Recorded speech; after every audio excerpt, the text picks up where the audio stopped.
আওয়ামী লীগের অনেক লোকজনই বিএনপিকে নির্বাচিত করছে, ভোট দিচ্ছে। আমরা ডাকসু নির্বাচন দুঃখিত জাকসু নির্বাচন এই সামনে চাকসু তো ধারণা করছে অনেকেই যে আসলে আওয়ামী লীগ তারাই জামাতকে প্রমোট করছে, যেটি আমাদের এক আলোচক তিনিও বিএনপির রাজনীতির সাথে জড়িত, তিনিও আমাকে একটু উদাহরণ দিলেন। তার নির্বাচনী এলাকা তিনি যেখানে নমিনেশন চান সেখানে তিনি 4টি আওয়ামী লীগারের বাসায় গিয়ে দেখলেন যে সেই বাড়িতে ওই যে যিনি আওয়ামী লীগ করেন পুরুষ তিনি বাড়িতে নেই, তিনি পলাতক। কিন্তু তাদের স্ত্রীদের সাথে কথা বললেন যে আপনারা কিসে ভোট দিবেন, তার পরিচয় না দিয়েই। তো তারা বললেন যে জামাতে ভোট দিলে আমাদের হাজব্যান্ডরা নিরাপদ হবেন, এমন প্রতিশ্রুতি জামাতের পক্ষ থেকে দেয়া হয়েছে, যে কারণে আগামীতে আমরা জামাতে ভোট দিতে চাই।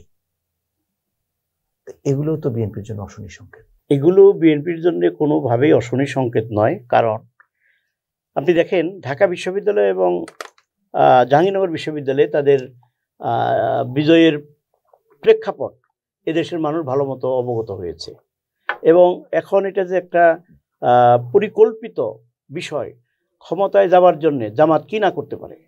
তারা তাদের চিরশত্রু আওয়ামী লীগ, তাদের সাথে মানে হাত মেলাতে দ্বিধা করে না।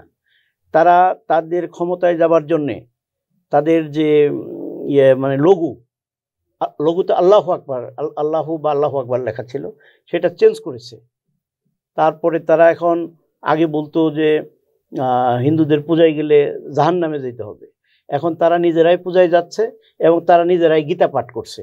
সুতরাং তাদেরকে দেশের মানুষ চিনে ফেলছে। তারা যত মুখরোচক কথাই বলুক, আমার মনে হয় না যে তারা ভালো কিছু, এদেশের মানুষ ভালো রেসপন্স করবে। আর বিশ্ববিদ্যালয়ের বিষয়টা হলো ওই যে হেলমেট বাহিনী আর রক্ষাটা বাহিনী এক হয়েছে। হেলমেট খুলে ফেলাইকো না, হেলমেট মাথায় থেকে খুলছে এটা লাগিয়ে ফেলাইকো, দেখবেন শিবির কয়জন, রক্ষাটারা কয়জন। সুতরাং এইগুলো হলো একটা মানে বর্ণচূড়া। এই যে সার্জিসরা এরা আন্দোলনের পরে জানলাম যে এরা শিবিরের, কিন্তু এরা তো আওয়ামী লীগ করেছে, এরা তো ছাত্রলীগ করেছে। শেখ হাসিনার সাথে এদের অনেক ছবি আছে ছাত্রলীগ করার তো এরা বর্ণচূড়াদের কখনো বিশ্বাস করতে নাই। এদেশের মানুষ এদেরকে কখনোই বিশ্বাস করবে বলে আমি মনে করি না। ধন্যবাদ। আমরা এই রাজনৈতিক যে প্রেক্ষাপট পরিবর্তন হলো, আমরা তারপরে এই সরকারের কাছে অনেক প্রত্যাশা ছিল সব রাজনৈতিক দল পাশাপাশি সাধারণ মানুষের যে একটা পরিবর্তন, ইতিবাচক পরিবর্তন হবে। সেই ইতিবাচক পরিবর্তন কতটা হয়েছে জানি না, তবে সরকার চেষ্টা করছে, বর্তমান সরকার চেষ্টা করছে। মানুষের একটা নির্বাচনের প্রত্যাশা ছিল, সেটি নিয়েও কিন্তু রাজনৈতিক মহলে অনেক জল খোলা হয়েছে। একটা পর্যায়ে সরকার এসে নির্বাচন তারিখ ঘোষণা করেছে যে নির্বাচন অমুক সময় হবে, খুব শীঘ্রই হয়তো নির্বাচনের তফসিলও ঘোষণা করা হবে নভেম্বরে বা ডিসেম্বরে, ফেব্রুয়ারিতে নির্বাচন। তো সবকিছু মিলিয়ে আপনার কি মনে হয় যে সেই ইতিবাচক পরিবর্তন আমরা যে রাজনৈতিক দলগুলো আছি যারা বাংলাদেশে এখন প্রতিনিধিত্ব করছি, আগামী নির্বাচনে যারা মানে অংশ নেবে, এই দলগুলোর ভেতরে কি কোনো ইতিবাচক পরিবর্তন হয়েছে?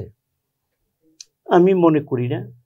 এই জন্যে যে এখনো তো সেই ক্ষমতা ধরে রাখার প্রবণতা বা বেশি সময় থাকার প্রবণতা। তা আপনাদের দলই তো বড় দল এবং সবচেয়ে বেশি প্রেশার ক্রিয়েট করতে পারে আপনাদের দল, এবং বিএনপি এই মুহূর্তে ক্ষমতায় না থাকলেও ক্ষমতার একটা স্বাদ কিন্তু বিএনপি ভোগ করছে, এটি কিন্তু অস্বীকার করবার কোনো জো নেই। ক্ষমতার স্বাদ বিএনপি ভোগ করে না, মানে ক্ষমতার স্বাদ বলতে ক্ষমতার স্বাদ যদি ভোগ করে থাকে লোকালি যদি বলেন, এনসিপি করছে, সরকারি না লোকালি যদি বলেন, বিএনপি তো লিড দিচ্ছে, বিএনপি বলেন জামাত বলেন, কিন্তু জামাত কি বিএনপির সাথে লিড দিয়ে পারবে? স্থানীয়ভাবে কোনো একটা এলাকায় বিএনপি তো আধিক্য এবং আধিপত্য বেশি।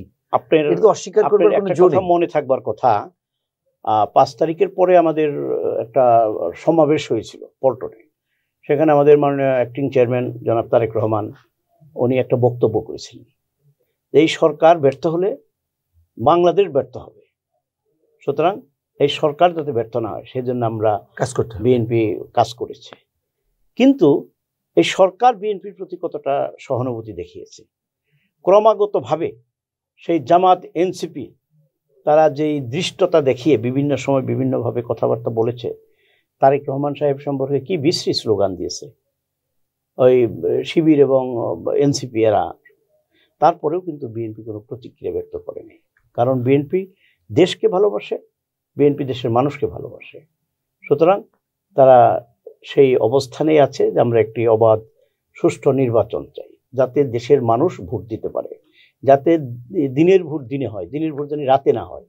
30 তারিখের ভোট যেন 29 তারিখে না হয়, আমিডামি নির্বাচন যাতে না হয়, এই কারণে আমরা অনেক কিছু বুঝে শুনেও অনেক দিকে আমরা মনে করেন যে এটার কোনো প্রত্যুত্তর করি না।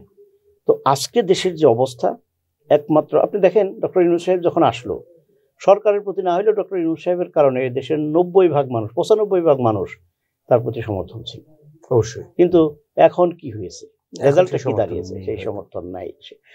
এর পিছনে অনেকগুলো কারণ আছে। আজকে এনসিপি কোত্থেকে আসলো?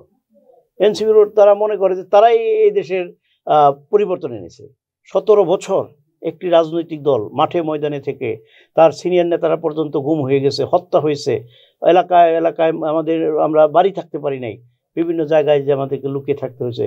অনেক শিক্ষিত ছেলে বিএ পাস এমএ পাস তারা বাধ্য হয়ে এলাকায় থেকে এসে ঢাকা শহরে রিক্সা চালাইছে। এরকম পরিস্থিতির মধ্যেও কিন্তু বিএনপি কেউ দল ছেড়ে কোথাও যায়নি। অ্যাক্টিং চেয়ারম্যান ওই এক টেবিলে এক চেয়ারে বসে উনি স্কাইপের মাধ্যমে নেতাকর্মীদেরকে উৎসাহ দিয়েছেন, গাইডলাইন দিয়েছেন, এবং দল আগের যে কোনো দিনের তুলনায় এখন অনেক বেশি শক্তিশালী।